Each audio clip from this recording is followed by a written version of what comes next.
Hello, everyone, and welcome to tonight's live stream from Propulsion Swimming, powered by AP. I'm your host, Scott, and with me, as always, is my good friend, Dan. Dan, the Olympics are here. They're finally here. We've been building up to this for a very long time. I bet you can't wait. Oh, we have. This is what Propulsion Swimming has been building up towards, I think, ever since we started the channel. And that was, a year and a half ago now? The Tokyo has always been a big aim of ours where we want to give you guys the best possible content.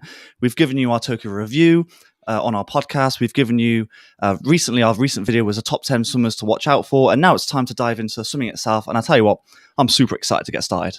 Yeah, definitely. Me too. So what we are going to do on these live streams for the whole of the Olympics for the next 9 days is we are going to be with you 7:30 every evening. Pick a time. Well, we picked a time. We're sticking to that time just so you guys at home know when we're live. We know it's going to be pretty hard to actually watch the live racing, especially the finals in the morning. So we want this to be a place where you can catch up on all of the racing. You can discuss with us, discuss with everyone in the live stream as well about all of the amazing racing going on. So we are planning on reviewing each day's racing, previewing the next day's finals.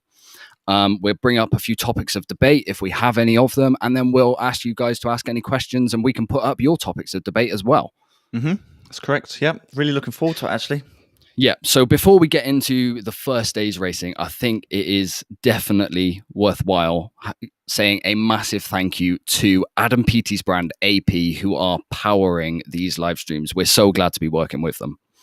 Yeah, I mean, their aim is to basically revolutionize the sport. And obviously, Adam is the best breaststroker to have ever lived. And he has... or him and his team have already started a race app or AP race clinics, and that's where they're trying to make different events and different projects and revolutionizing the sport with Adam Peaty's actual support team of nutritionists and psychologists and many more as well. So Dan's talking about AP Race Plus. That's a platform where you guys can all go on and check out. And then there is also the AP Race Clinics where you can actually meet and get coached by Adam himself. And the link to that is in the description of this live stream where you guys can all book your place. I think the events are happening end of August. Before the end of August. Yes, that's right. They're coming around fast. So book your place now if you're interested in getting coached by the GOAT. Right, Dan, shall we jump in to the racing? Because there is so much to talk about. There's some big upsets. There's some big names missing out. There's some great British swims as well to talk through. Yep. Where do you want to start? Should we start with the men's 400 IM? There's so much to talk about. We have to start with the men's 400 IM because... I mean, he wasn't the face of the games because I think Naomi Osaka was the Japanese tennis player, but Daya Saito misses the final of the 400 IM, and he was, I'm going to say he was odds on to win it. Absolutely odds on to win it, and I'm not quite sure what happened. He did so well for 300 meters, and then, I don't know, fell off a cliff or got too complacent. I'm very much in two minds. I don't quite know what happened. But what do you think? What happened to him? Well, it's quite funny. I was writing down my notes, and obviously he's the last heat of the 400 IM. So I was writing down my favorites now for the final as I went along, and I jumped ahead. And at 300 meters to go, or 300 meters gone, I wrote him down as firm favorite. Looks very, very impressive. Man, did I write that too early? Like you said, he fell off a cliff. I've written down it could have been nerves. Could have possibly gone out too fast because of nervous energy. Obviously, home Olympics, you go out like a rocket, and he paid for it. Or maybe he was a little arrogant. Maybe. I'm not saying that's what happened, but he looked like he stepped off the gas just a tiny bit too early and definitely miscalculated. I wonder if it was a bit of pressure as well. Because of course, when the GB swimmers were racing at London, there was a bit of a sense. Obviously, there was a crowd there. There was more pressure on you with more eyes cheering you on and the rest of it. And we just don't know what the Japanese media are like. Maybe they're pumping these guys up because it wasn't just Saito. I think he's not. Reading the news, there was a Japanese gymnast as well who didn't make the final, and he was odds-on favorite. So maybe the pressure's there on the Japanese athletes, but that's a big miss. Big miss. I mean, we had him in our 10 top swimmers to pay attention to. I mean, he's still got the 200 fly, which I think he's looking good for because the first 100 fly of that 400 was pretty solid, and I think he's got the 200 IM as well. So he's not done. I'd expect him to come out firing in both those events, but it's a massive shock. Shall we talk about Max? Max Absolutely. Litchfield, the leading hope for British swimming in the 400 IM. I think both me and you, we put him on the cusp of the podium, very, very close. He goes in 8th. He was kind of squeaky bum time going in, if I'm honest, because he was 4th in his heat, and you're just like, oh, that's going to be close. It's going to be close. But the whole field is separated by a second. Yeah, less than a second. 0.9, what is it? Not 0.93 or something like that. You know, it's crazy. From 1st to 8th. I mean, if you put Sato in there, they were separated by 1.5 seconds, but Sato, of course, missed out. But yeah, separated by a second. So even though Max has qualified 8th, so he'll be in lane 8, makes no difference. I mean, if anything, it might be an advantage being an outside burner. Who knows? Who knows? I mean, I thought he looked good. I thought he looked really smooth. He just didn't get past the other guys next to him, which was my only slight drawback. But actually, for the most part of the race, he looked very comfortable. I was actually really impressed with his fly because he is... I think he probably understand that where we're coming from, but his fly is probably not the strongest of his strokes. But to be able to be level with who was in his heat, I think it was Claire Butt was in his heat. There was someone else as well, but he was keeping up with these guys. Oh, Kalisz as well, of course. He was keeping up with these guys, and I was kind of hoping that he would just pass him on that front crawl at the end. Yeah, me Didn't too. quite happen for him, but fantastic that he's in the final. I mean, if you got a lane, you got a chance now. Fantastic chance. He might just steal a medal. You don't know.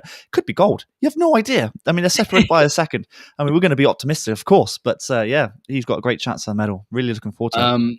And then on the other side, British perspective, Brody, little bit disappointing. I mean, he went a 4:17, which, if I'm right in thinking, before trials was near enough his PB. He just had a wild swim at trials, and the 400 IM is, we spoke to him, it's not his favorite event. It was a little bit of surprise that he got in on the 400 IM. So I think, maybe slightly disappointing for him, but the 200 back is to come. And I mean, I've been banging his drum for that 200 back all year long. I think there's something special in the locker for it. Yeah, before trials, his PB, I believe, was 4:16. So he took off 3 or 4 seconds to even qualify for that 400 IM. We spoke to him on the podcast, and his favorite event is actually the 400 free, which baffled us when he told us that. But we firmly believe that he's got a great shot in the 200 backstroke. His PB is 1:56. I can't remember when that is in the schedule. I think it's right bang in the middle somewhere. So we're really looking forward to that, actually. But disappointing, I suppose, just because he can go 4:12. So he's like 4 seconds off. But I think it's just a learning curve. I mean, hopefully 3 years time is Paris, and hopefully he gains a massive amount of experience from this and bodes well in the future, So yeah, we'll drop him a message later on and see how he's feeling about it. Yeah. So going into the final, then I want to say there's a favorite in there, but there's not. I mean, there's 8 guys going in with the same time. How do you pick a name? You got Brandon Smith, you got Claire Butt, you got Chase Kalisz, you got Max, you got Liverland even. Yep. It's hard to call. I think it depends which country you come from. So, of course, we're going to say Max. Americans, of course, are going to say Kalisz. And if you're from New Zealand, you're going to say Claire. But I mean, it's a pick 'em out of a hat, honestly. Yeah. I mean, because it's morning finals, that makes a bit of a difference as well. They're not supposed to go fast in the morning, supposedly. So you never know. A 4:08 could probably win it. And that possibly. So you just don't know. On paper, Kalisz is favourite now because his PB, I think, is a 4:5. Yeah, it's quick. I think it's quite low down like that. But if you listen to our preview podcast, my shout for it was Claire Butt, and he looked really good, especially the way on the breaststroke leg he fell behind Kalisz and then came through on the freestyle leg. I thought that was really impressive. Yeah, it's clearly his weakest stroke, the breaststroke, because he was, I think, about half a body length ahead, maybe even more after the backstroke.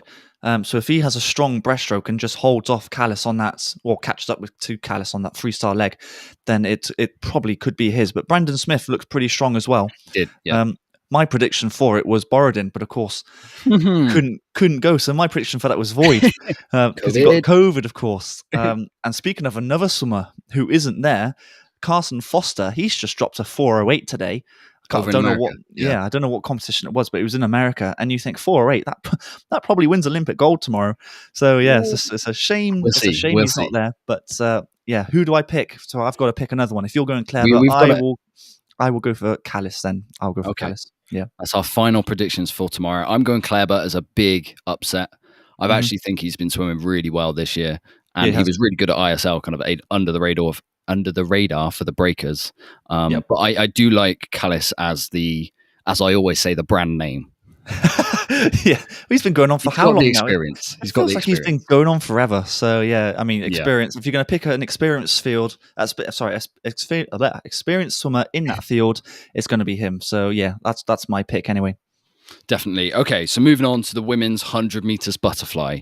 Mm. We could start at a number of places here. I'm going to Yeah. start at the big talking point from my end. Okay. The world record goes, Oh, which is a big statement to kick things off. But they went a 55.8 today, most of the field, or most of the leading field. the 2 digit. And the world record is a 55.4. That's in touching distance. That's a very bold statement. I will, just to be controversial or not, I'm going to disagree with you. I just don't. We are think a team, you know. I know, but I'm going to disagree with you. I don't think they go that sort of time. I think they might get close to it. I think a 55.5 is definitely on the cards. I think a 55. What was it? 55.4. You say? I think they just miss it. They just miss it. Do you reckon it was a case of the heats were evening? Possibly. Yeah. Yeah, I think a lot of it will be down to the race on the day, pretty much, and especially being mornings. I don't know how early in the morning, but it will make a big difference to these swimmers because you're supposed to swim faster in the evenings, which is probably the reason why you saw Zhang Yufei and Emma McKeon going 55.8. I mean, that's not slow. That's not slow at all. Shall we start with the heat before them, which was Torri Huske against Sarah Sjöström? Oh, so, man. Yeah. Torri Huske took it out hard. I've put that in bold. Hard. Yeah. She went for it, put a lot of pressure on Sjöström. Mm-hmm. She's 19. I think she'll learn from that. It was a little bit of a mistake just to go out quite that fast because she dedefinitely paid for it. She might be 18, I think. She might be even younger. There's time. She's got time on her side to fix that. Oh, yes. Yeah. And I think a lot of the things, you look at that Sjöström world record and she comes back like an absolute train. You can see the world record line just disappearing into the distance as they come into their final 25 meters. But they were, I think there was a number of swimmers underneath the world record after the first 50. I think my biggest point and takeaway from that heat of the 100 butterfly was we kind of skipped over Sarah Sjöström in our preview because we weren't quite sure what state her elbow was in terms of her injury. She dislocated it just months before the Olympics. I thought it was a break. Now, everything. What I have here, I've put a note here. We need to put her back in the conversation for every single medal at every single event she's racing at, because the way she came back in that 100 fly, it was impressive. Oh, it was. It really was, wasn't it? A true fighter. That's what Sjöström is. Yes. As far as I know, it was only 2 weeks ago, maybe even a week ago, where she wasn't even going to race in the fly events, which was I think she just crazy. Wanted to do it because she's retaining champion. Or reigning champion and world record holder as well. So I think a medal's on the cards for her based on what she's just swam then, and to be able to come back like she did against Torri Huske as well, who's just got the American record at the American trial. How many years junior than her? I don't know, 10. Let's just say 10 years younger or whatever. But Sjöström, what a fantastic swim. My question, I brought it up in our review actually, is that elbow going to hold up until the end? Because of course that was the heat. 3 rounds of it. She's got to do the semi. You got to do the final. And then of course she did relays as well today, which we'll get onto. And then she's got the 53, but that's right at the end. So we'll see. But based on what we saw today, very good shape, and she has to be in a conversation now. Absolutely. And then the final heat was obviously a ridiculous dead heat because it wasn't a dead heat. No, very good. This is something where we mentioned it in Europeans as well. The amount of we didn't see any footage. It was the fact that all the times there were a lot of joint times. There were a lot of people doing swim offs, and it seems very odd in the past few years that there's been a lot of this. And then you watch the slow mo and just like, well, they didn't touch at the same time. No. And this happened with another race later on in the women's 400 IM. But Emma McKeon, without doubt, clearly touched the head of Yufei. You can see it with your naked eye. You could see it, but on the time pads, it came up exactly the same. Very strange, and it happened at Europeans as well. I don't want to start conspiracies or anything like that, but it seems very strange. I don't know why it is. Maybe it's a new timing system that FINA or someone's introduced that just gets rid of the accuracy slightly. I don't know. We're guessing, but yeah. Emma McKeon, favourite for the final? Yeah, well, I think that's what we said. Semi-finals.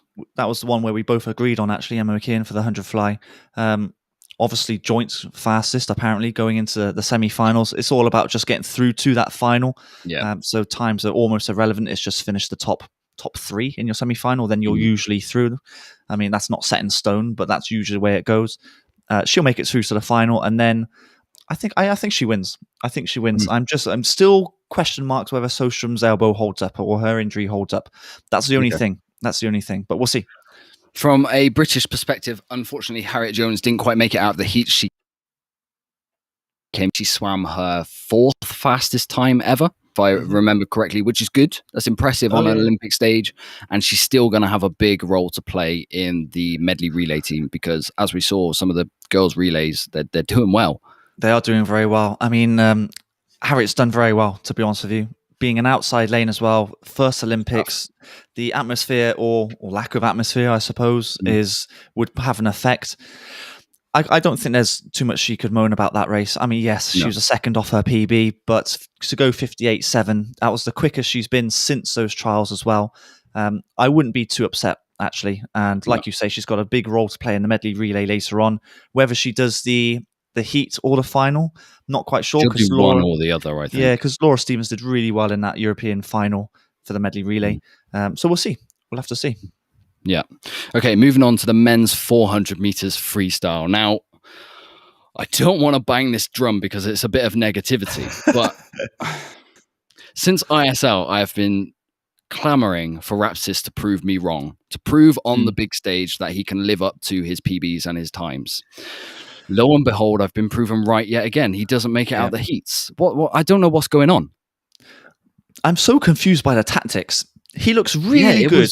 Really good for the first 200 meters. And you think, yep, he's back on it. Well, he always does well on the first 200. And then the third 100, I can't explain it to you. He changes from, I don't know, 4th gear to 3rd gear for some reason. But that's actually the 100 where you should start to pick up the pace, pick up the tempo, the stroke rate. And that's the reason why you see everyone else overtake him on that third 100. And then if you start to slow down the midway through the race, very difficult to find that rhythm again. And he does it time and time and time again. I still believe that he needs to win a major medal to be able to get. Then I think they might come flooding in. It's a mental block, clearly. I don't know what's going on, but if he wins a major medal, then, like you say, floodgates might start coming in, and he just wins quite comfortably. I don't know. But very confusing. I don't know. I've got no words. I can't explain to you or describe why he does it. I couldn't tell you. Maybe a change in tactics, maybe a change in coach. I don't know. Something's not working because there's a hell of a lot of talent in those guys' shoulders. He's obviously still got the 2 free to go, but on paper, he's the best in the field. On paper, he's the best in the field, and he just could not perform on the big stage. Maybe he needs a psychologist in his team. Don't know. We're guessing. But another big name who missed out on the final, which I know a lot of people, maybe including us, were thinking, he's got a good chance of making the win. Yeah, Malutin, big shock. He didn't look good. It just didn't happen for him. I don't know whether he got his taper wrong because he looked really impressive at Europeans, and maybe that threw him off because a lot of the GB guys trained through Europeans. They didn't really care where they came. A few people did taper for it because it was their trials for the Olympics. I'm pretty sure he was already qualified, but he laid down a solid marker at Europeans and didn't turn up. Yeah, it's a weird one. I'm trying to think in my head what he's more suited to, the 2 or the 4. And I would have said the 4. And to be able to not be in the final for your favourite event, it's a bad start to the meet. And of course, it was okay. Well, one thing we should give Rapsis and Malutin credit for is it's a competitive field. It is a big final. The names in there are nuts. But at the same time, I actually thought it could have been a little bit faster, the final. I said on the live tweets that I think a 3:46 low would probably scrape in. So from that point of view, it took a 3:45 to make the final. So in that point of view, I was kind of wrong. But I'm kind of looking at the top guys and you think, okay, 3:43 is pretty good. But Elijah Winnington and Jack McLaughlin went 3:42 and 3:43 at Aussie trials. They're about 3 seconds off. That's quite a bit of a distance, to be honest with you. It's either confidence that they're qualifying for the final or it was a slow heat. I think it was a pretty slow heat for I those think it was a guys. slow heat. Yeah, and the heat before was actually really quick. You had Felix Obik in it, and Detti was in it, and the German. German's name, who I've got to try and pronounce now, Oh, Melitner sounds more German, but yeah, I it's a think weird one. actually that heat, Kieran Bird was mighty, mighty unlucky Mm. because he was left stranded on an island, basically. Yeah, Because he was on an outside lane. The fastest qualifier was the lane next to him. He got left by himself. And then you look at the time he did, which was actually only 2 seconds off what he did at trials. Yeah. And that swim at trials was a 4 or 5 second PB. That was a wild time that he did. Yeah. So to get within 2 seconds of what was probably the best swim he's ever done is very impressive on a big stage. And the 400 isn't his best event. The 800 is, which he's swimming later on in the meet. We actually spoke to him or messaged him after the race, and he's looking forward to the 8. He wanted a little bit more from the 4, but at the same time that he's got another race in the bag. Well, I think that's the athlete's mentality is if you don't go a PB, it's a bad race. But actually looking at it as a big picture, it's your first Olympics. It's not, I think, or we think it's not his best event. I think the 800 is more suited to him. I think that's a good marker to go off, especially for the 800, which comes later on in the week. And like you say, that being in an outside lane in that fastest heat is very tough, very, very tough. And that 3:46 he put at trials was out of this world, to be honest with you, for a swimmer who went 3:51 beforehand, which was mental. So in a way, he did really, really well. I don't think he's got anything to worry about as such. I would take it as a big positive leading into the 800. Okay, so going into the final then, we have 2 Aussies, 2 Americans, 3 Europeans. Who are you going for? And a Tunisian made it in 8th. That's really good. I said Elijah Whittington in the review to start with. And I am going to stand by it. I think the Australians will get their game sorted out overnight. I was going to say the notes I've written down is the Aussies went slower than I was expecting. The Americans went faster than I was expecting. But the Americans actually look like they've showed up today. They know how to do Olympic cycles. We'll get on to that when we do the women's 400 IM. The guy I'm looking out for is Felix Obik. I picked him a few weeks before. I think you did. I actually think he's been looking really, really competitive every time he swims. Not sure if he pips the Aussies to a gold, but I think he's on that podium. Yeah, I mean, it's one of those, not quite the same as the men's 400 IM, where it's all within a second, but I think there's a good 3, 4, 5 swimmers that could be on the podium. And of course, there's only 3 medals to give out, unless there's a joint finish. Who knows? Well, based on the timing pads, who knows? But I think the Aussies they'll turn up. I think they'll dangerous in an outside lane as well. Yeah. So we'll see. I mean, it's going to be super exciting. I used to, obviously, 400 free was one of my events. It's great to see the tactics being played out, and I think tactics will play a big, big part in that race. So, yeah, really looking forward to that one as well. Women's 400 IM, we're rattling through them, Dan. There's a lot to talk about on this one. So, I've written down something a little bit punchy. It's worth mentioning our partners for this live stream. The views expressed in this live stream are mine and Dan's, not AP's. Oh, yeah. So before I say this, this might be the end of Hosu. Oh, that is a strong statement. I'm going to sort of change that. I think this will be the changing of the guard. I think that's probably the better way to put it. Is that not the same thing? Maybe, yeah. I mean, Hosu's got more races to go. She qualified for the final still, so, got a lane, got a chance. She did. She didn't look her usual good, strong, unbeatable self. Maybe the 4 IM is too far. Maybe the 2 IM she comes out firing. Yeah, maybe. She's getting on in years now. Yeah, I mean, you only have to look at her time of 4:36, and then you look at the world record, which is hers, and it's 10 seconds quicker. And you think, it's a big, big drop, isn't it, down to that world record? But I've always said, if you got a lane, you got a chance. She's going to be in one of the outside lanes. What lane is she going to be in? Lane 1, I think. Well, no, 1 or 2. Yeah, one of the 2. 7. So she's going to be on the outside. So she can almost swim her own race, do her own tactics, if you like. But yeah, big British question for you though. Does Amy Wilmot win a medal? Now, I actually think this is the first medal on the board for GB. I really do. She looks so good today. So she did. Well, I think so, yes. I think she sneaks a bronze. But then I've got question marks over Ohashi. who looks exactly the same as Sato. Really good for It was 300 weird. meters. And then suddenly, I don't know, did a piano fall on her? Or did she just get complacent and just take it easy because she knows she'd qualified for the final? I've got no idea. But if she were to race that final 100 meter properly, she's got a 4:33 in her, which would be the same time as Emma Weyant went as the fastest qualifier.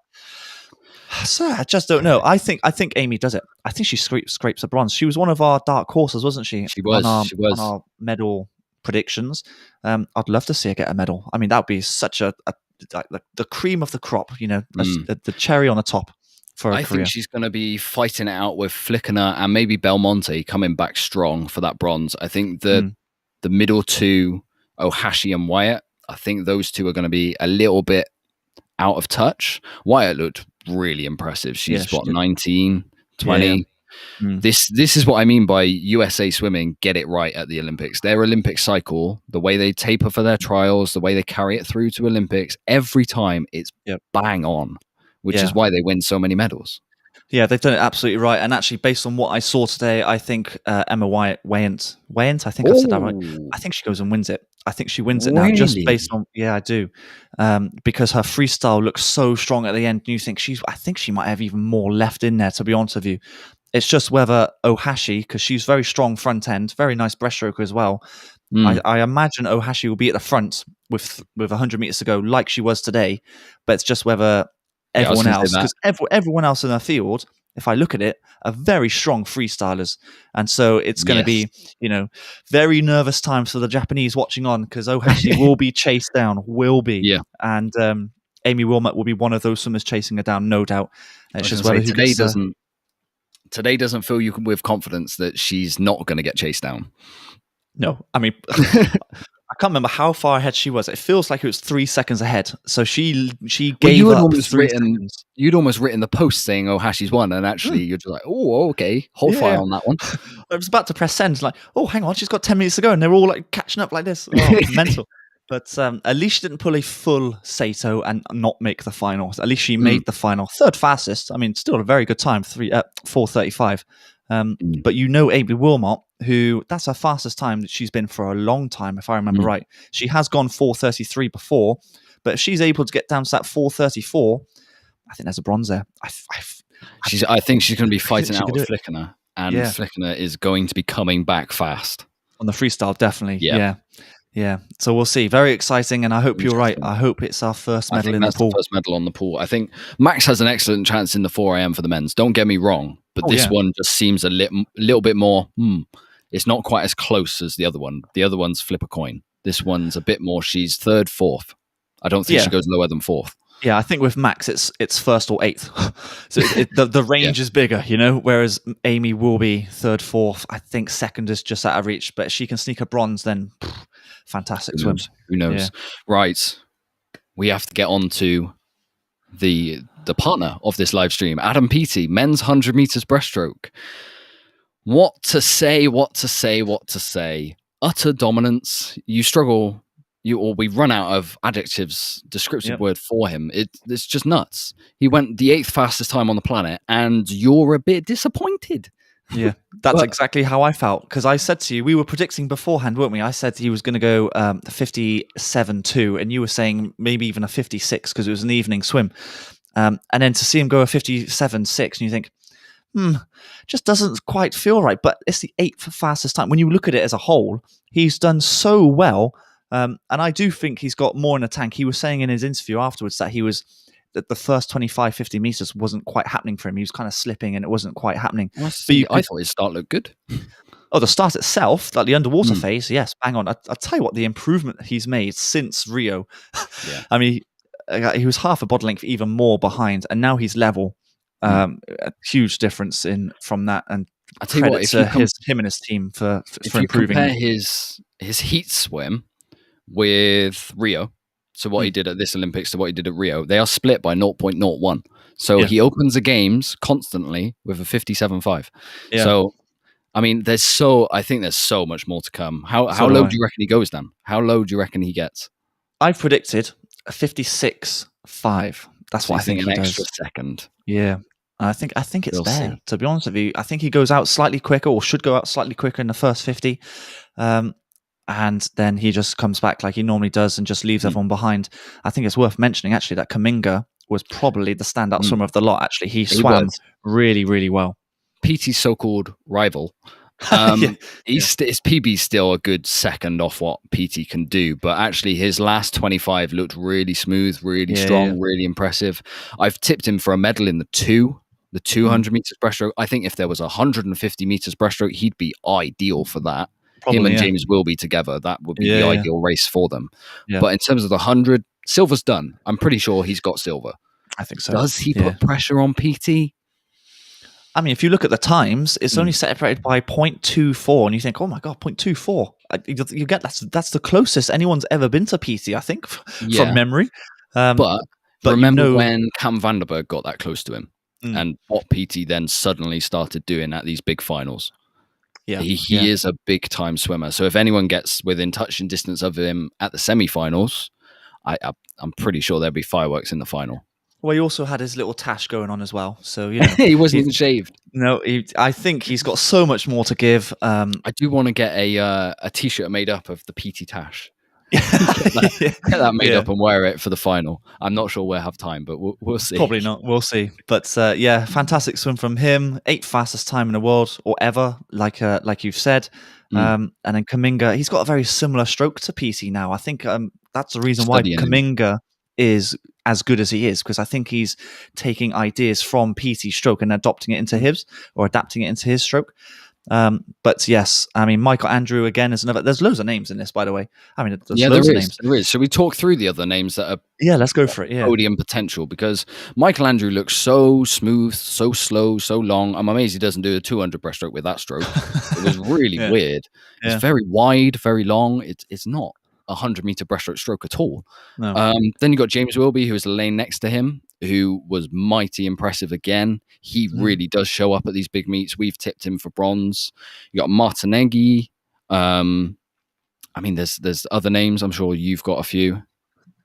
Well, I was looking at Shimanovic as well, but I think he's definitely more suited short course because the underwater phase that he does is the best in the world. I'm going to say that. But of course, we've only, you got the start and the turn. You've only got 2 chances to use that, whereas it's short course, you then have 4. So it kind of decreases his advantages as such. But Michael Andrew... in the chat thinks Michael Andrew is going to beat Kuminga. Oh, that's interesting. That's a punchy statement.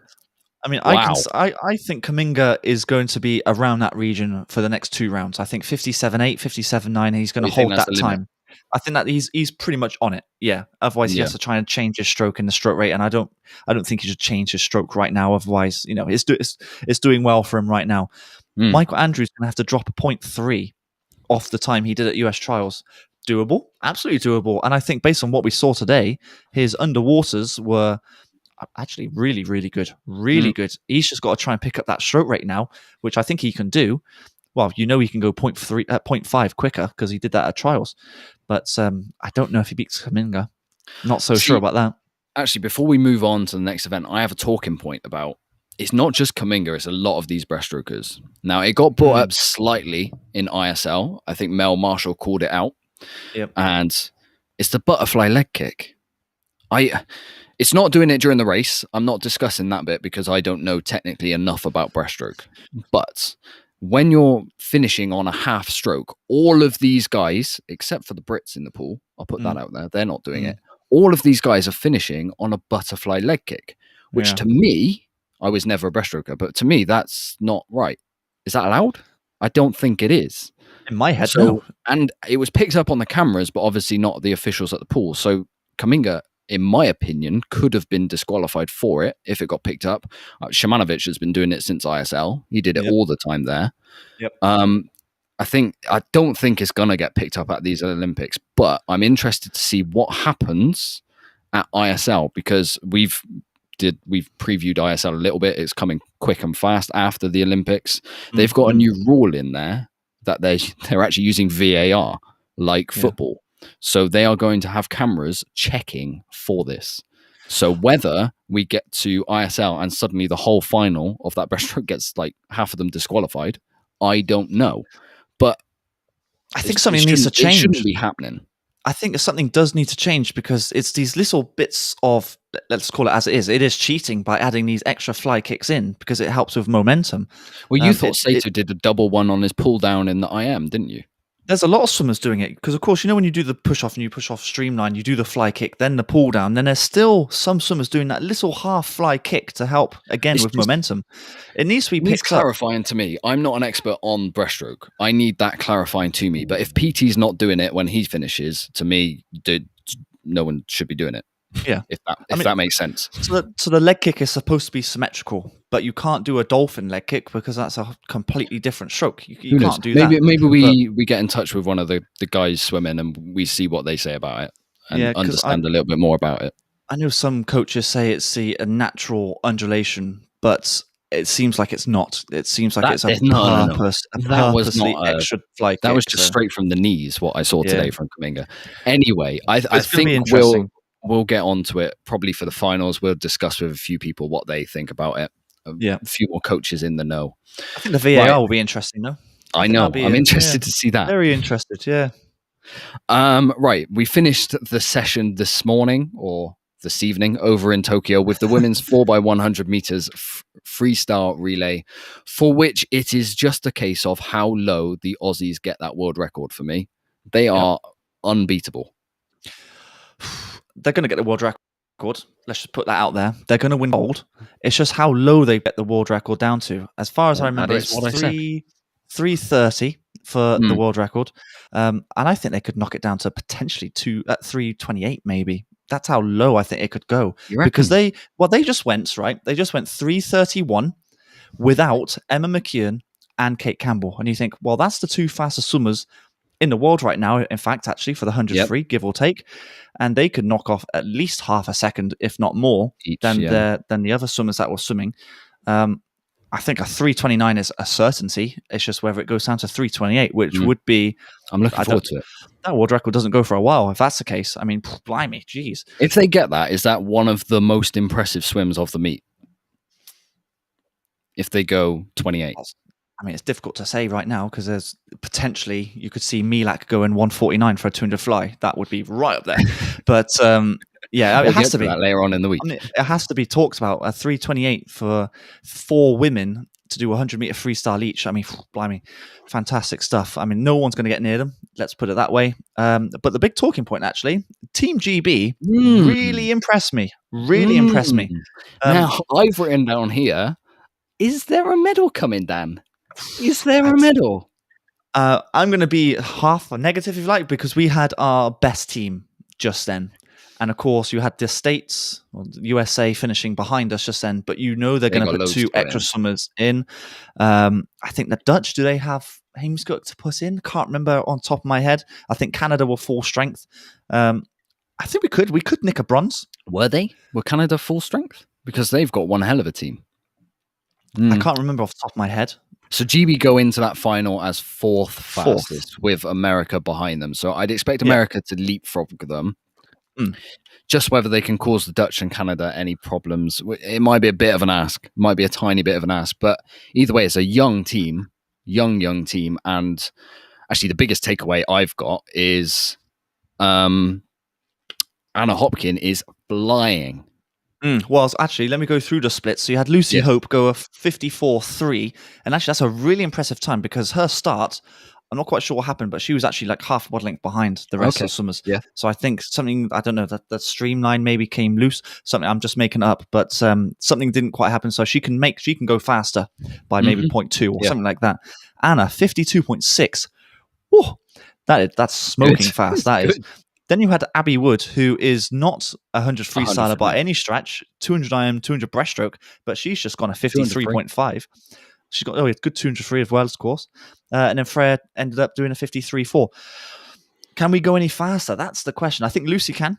I think Lucy can drop a 0.2 or something along those lines. I think Freya can as well. So if we're going, well, we went 334. If we can go 333, well, it's going to be close. It is going to be close. It's a bit of a reach. But either way, I actually think it bodes well for most of those girls in their individuals. Oh, yes, it does. Yeah. Especially let's just talk about Anna because that's her event.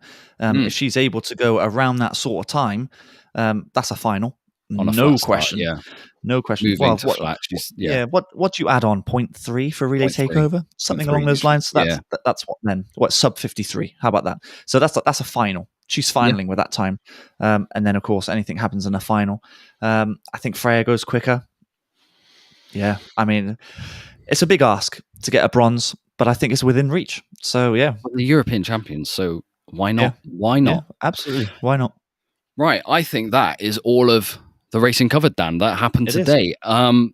Stick around with us. We are not done here. We're going to have a quick ad break in a second, and then we are going to answer all of the questions in the live chat. If you want to put some topics in there for us to discuss, we've got one of our own we definitely want to address. But yeah, we'll be back in about 60 seconds time. Yep.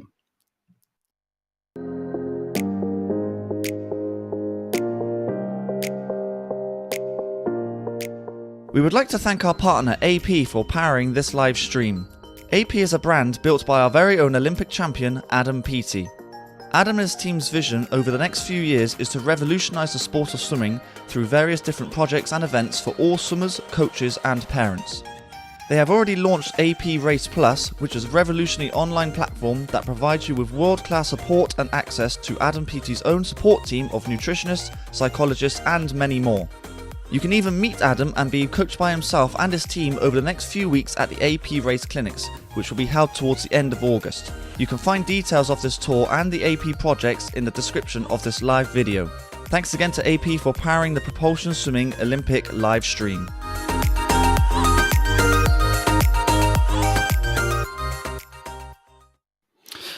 Okay, Dan, topics to discuss. I think there was one in the chat a little time ago that I want to get to. It was about Kieran Bird and Brodie Williams. Should we, I can't find it in the live chat, but I remember what it was. Should we be worried about the Team Bath guys going slightly slower than their times at trials? Because the whole Joel Fink squad didn't show up to Europeans. They trained through it. Should we be worried? It's very interesting that comments come up because that's exactly what you asked me as well.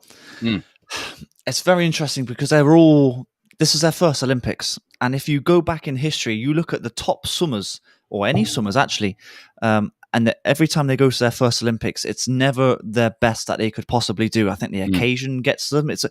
They're physically, I bet they're in the best shape of their lives, but it's the mental side of it of knowing that for swimmers to get to the Olympics is the pinnacle. You've done it. And then once you've got there, you just want to make sure you swim well, and maybe you put too much pressure on that, and it just doesn't quite happen for you. But the next time, let's say Kieran gets to Paris, I bet he'd be so much more comfortable with it, and he'd probably perform even better. I don't know. I think Kieran swam well. It's not a bad swim. I wouldn't read too much into it in terms of the whole squad. What I would say is both those guys qualified in those events was a little bit of a surprise to both of them. I mean, they both have stronger events elsewhere, which they're swimming later on in the week. So no, I'm not worried at all, really. Actually, I think the Joel Fink squad know what they're doing. I was impressed with Kieran's swim, if I'm perfectly honest. PB +2, first Olympics in a very fast field is good. Yes. So actually, no, I don't have too many concerns. Right, some quick fire questions. Are you guys swimmers? So we both used to be swimmers. I stopped at the age of 16 to study and go off to university. Dan carried on to the elite level. He trained at Cardiff under Dave Haller. That is correct. Yeah, Dave Haller. I was there for 2-3 years, I think it was. And we were trying to get to the Olympic Games, obviously, the Commonwealth Games. I got to the trials and then got hit with appendicitis. And it was a bad appendicitis because I left it a bit too late and it didn't burst. I just thought it was abdominal pain. I just thought I'll be fine. I'll just swim through it. And then realized my posture was getting worse and worse. I was leaning forward and hunching over. And then realized, it's on the right side. I should probably go to hospital. And and that wiped me out. Pretty much. So we don't race competitively anymore, but we both actually still train. I'm very much into open water. We did the Great North Swim not so long ago. So yes, we are still very active in our swimming. We're just not competing at the elite level, but Dan definitely has experience at that. Should Adam Peaty feel slightly nervous about Kuminga? Okay, that's that one done.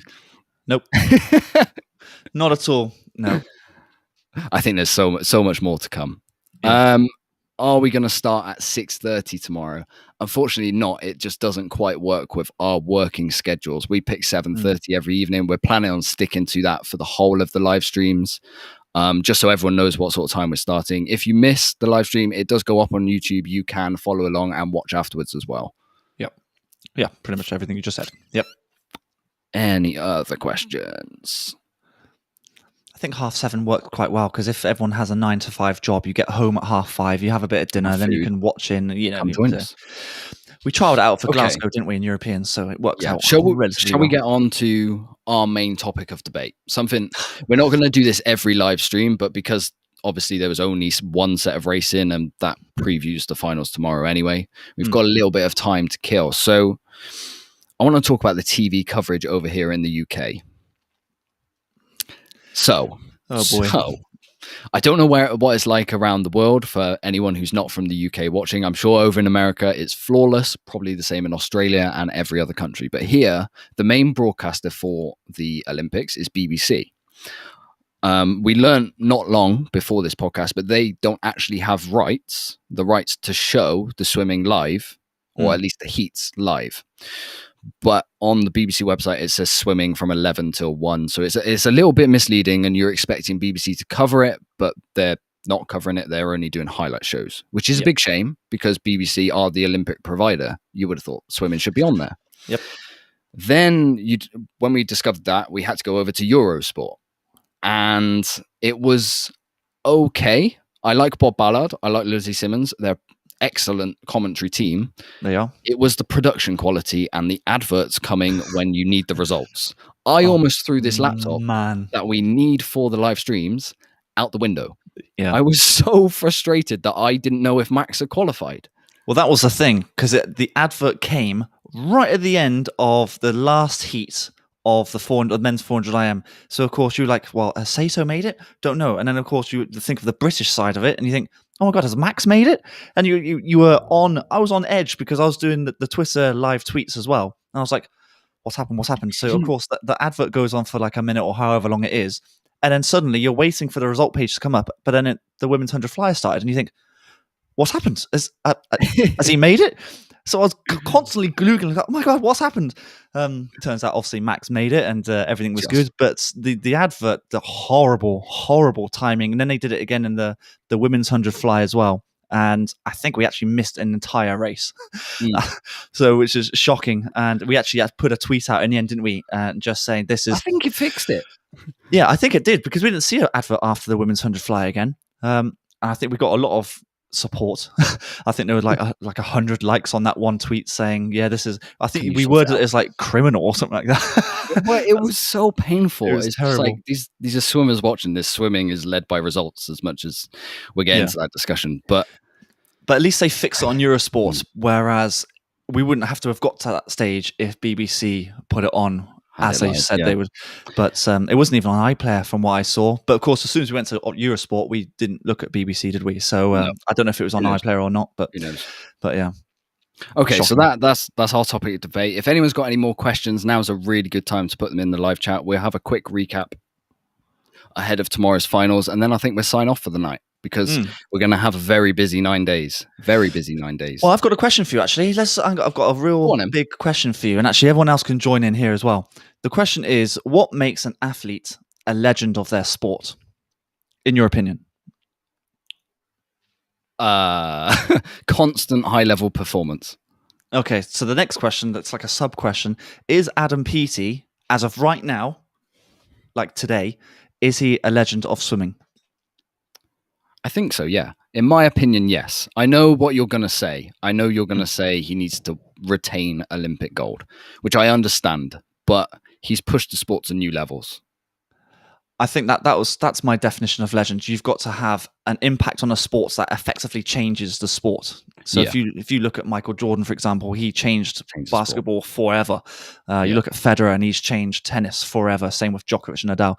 And I think, for me, I just want him to win that Olympic gold medal. Well, when he wins that Olympic gold medal in the 100 breaststroke, he then is a legend, because, but I thought it was an interesting topic. I don't know what everyone else thinks. Is Adam Peaty a legend as of right now? Or does he need that Olympic gold medal to solidify that? We'll put it in the chat. or people can put their answers in the chat and we will get to it. We've got a few more quick fire ones. What have we got? What do you think Popovici will go in tomorrow's 200 free? This could go any way. He's 16. He could have a 2-second PB. He could get overruled by the occasion. I'm going to say a 145 or 146. Oh, I was going to go 144 high. Oh, okay. I think he goes quicker than what he did at juniors, European juniors. Does he? He's so young. I just don't know if the occasion gets to him at all. I just think he's just flying at the moment. Same with Jacob Whittle. I just don't think the occasion will get to him. They're so young. They're just so unknown. You just think, well, just swim. I mean, it's just the pool is 50 meters. Just go for it. They won't think about it too much. They're not expected to win. I mean, there's no pressure on their shoulders like there is with Adam Peaty or Milak or whatever. But yes, yeah. What time? What was the question? What time is he going to go? I think he goes 144. I think high 144, which is good enough for a final. He finals. I don't think he medals though. What is who had the best swim of the heats? Oh, for me, Sarah Sjostrom. Oh, okay. I was going British point of view. I'll go Sjostrom because that's a mighty good comeback. Mighty good comeback. Ooh, I'm probably still going to stick with it. I think Amy Wilmot. I think she swam so well. So well. Did we expect it? I expected her to make the final. Absolutely. Okay. I just don't know if she was going to qualify second fastest. Yeah. That's how good that was. So I'm going to say Amy Wilmot, and I think Sarah Sjostrom definitely has to be talked about as well. Definitely. Okay, I think that's most of the questions in the live chat sorted. So I know it's been quite a quick one for us on the live stream this evening, but like we said, there's a lot more to come later on in the week. We're going to be previewing, we're going to be reviewing. There's so much more to come. But I guess for tonight is a good point to sign off, Dan. You happy? I think so. I'm just super excited for hopefully our first British medal tomorrow, whether it comes from Max or Amy or both. Both. Hopefully that would be awesome. But yeah, super excited. Like we said, this is what we've been building up towards this whole time, and to be partnered by AP for this journey, this part of our journey, is absolutely sensational. And we can't thank them enough for Adam and the whole of his team. I know Ed's watching as well. So yeah, thank you very much for the opportunity. Yeah, definitely. And if you are interested in getting coached by Adam and, like we said, the whole of his team, the link is in the description of this live stream. I'll bring it up as well, just in case anyone needs it as well. Yep. clinics.aprace.club. Head over there and book yourself a place on an AP clinic before the end of August. Dan, I think that just about rounds it up for us. We'll be back again tomorrow at 7:30, where we will be reviewing the first medals of Tokyo 2020. I'm looking forward to it. I really am. I can't wait. I can't believe this is just the first day. We get like 8 or 9 days of this. Super excited. Can't wait.